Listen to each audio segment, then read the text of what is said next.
आतंकवाद के खिलाफ आवाज बुलंद करेगा भारत। एससीओ बैठक में राजनाथ सिंह करेंगे नेतृत्व, पाक को दिखाएंगे आईना। अजीत डोभाल पहले से ही चीन दौरे पर हैं। रक्षा मंत्री अन्य देशों के समकक्षों से भी करेंगे मुलाकात।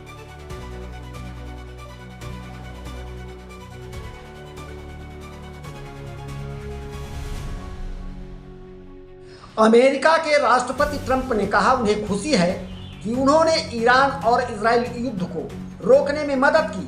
दोनों देशों के बीच संघर्ष विराम कराने से पहले ईरान की सभी परमाणु साइटों को, हथियारों को नष्ट करना हमारे लिए सम्मान का विषय है।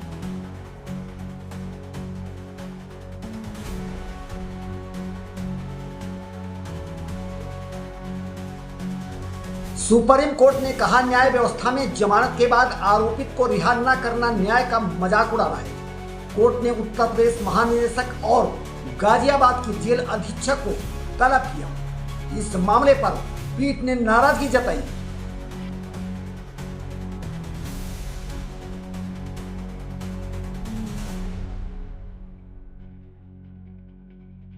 जम्मू कश्मीर के राजौरी में एलओसी पार कर घुसपैठ करने की कोशिश नाकाम। सेना ने एक पाकिस्तानी आतंकवादी को मार गिराया। हमले के बाद एक बार फिर दहशतगर्द घाटी में दहशत फैलाने के प्रयास में हैं। 3 से 4 आतंकी भागने में सफल हो गए।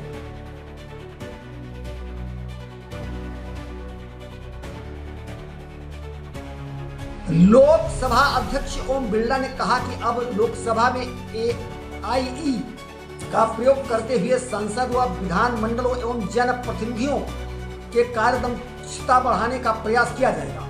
डेटा विश्लेषण जैसी तकनीक का भी होगा उपयोग।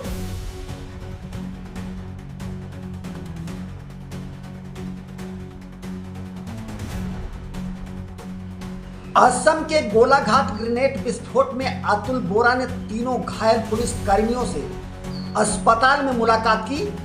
आज अज्ञात हमलावरों ने एक चलती बाइक से ग्रेनेड को फेंककर घटना को अंजाम दिया। घायलों की पहचान सिद्धार्थ बोरा, सुशील भूमिज और हिंदू हजारिका के रूप में हुई है।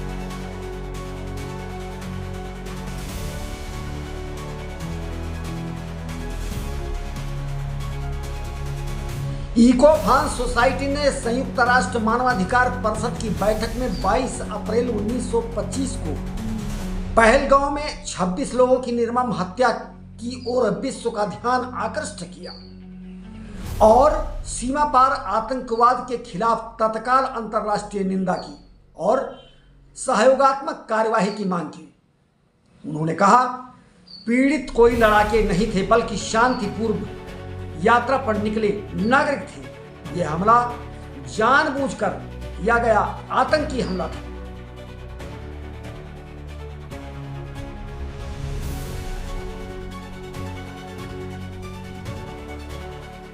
दुनिया का चौधरी अमेरिका इस समय संकट के दौर से गुजर रहा है। अशांत और अनेक चुनौतियों से जूझ रहे अमेरिका में भीमकाय जैसी संकटकालीन परिस्थितियां हैं। राष्ट्रपति ट्रंप और उनकी सोच के कारण देश में ही नहीं सारी दुनिया के लिए समस्या उत्पन्न हो रही है। यह मैं नहीं कह रहा, बल्कि ऐसी आवाज नाटो के शिखर बैठक में उठ रही है।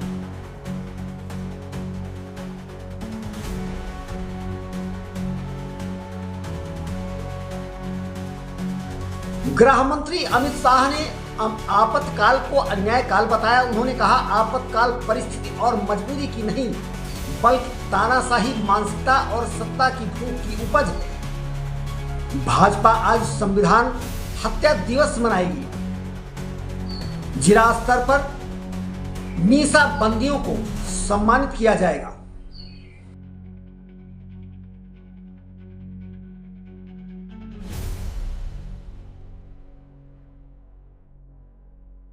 इजराइल ईरान संघर्ष 12वें दिन विराम हो गया। अमेरिका के राष्ट्रपति ट्रंप की घोषणा के बाद दोनों ने इसे स्वीकार करने की पुष्टि की। दोनों देशों के बीच युद्ध विराम में कतर ने अहम भूमिका निभाई। इजराइल के पीएम ने इसके लिए अमेरिकी राष्ट्रपति की सराहना की। उन्होंने कहा कि इजराइल को व्हाइट हाउस में ट्रंप से बेहतर मित्र कोई नहीं मिला।